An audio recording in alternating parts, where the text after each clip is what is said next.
একটা মেয়ের সবচেয়ে জোরে চিৎকার হচ্ছে চুপ হয়ে যাও।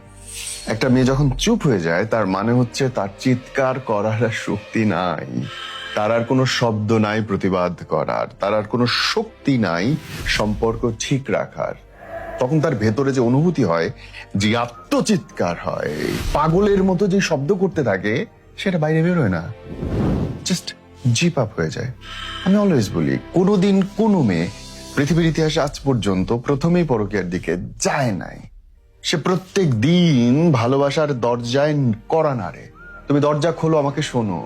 সে প্রত্যেক দিন চেষ্টা করে অন্তত একবার হইলেও তার প্রিয় মানুষটাকে বুঝাইতে যে আমার কেমন লাগছে।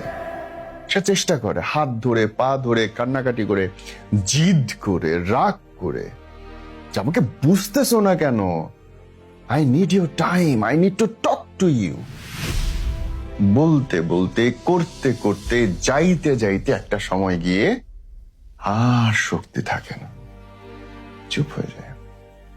এবং তখন তার ভেতরে যে আত্মচিৎকার চলতে থাকে, না পারার চিৎকার, ব্যর্থতার, হতাশার, কষ্টের, সেই চিৎকার বাইরে আসে না। অথচ সেইটা সবচেয়ে বড় চিৎকার। আপনার পার্টনার কি চুপ হয়ে গেছে, নাকি এখনো কথা বলে? হ্যাঁ, share this video on your wall আর জিজ্ঞেস করেন, আমি কি থেমে যাব?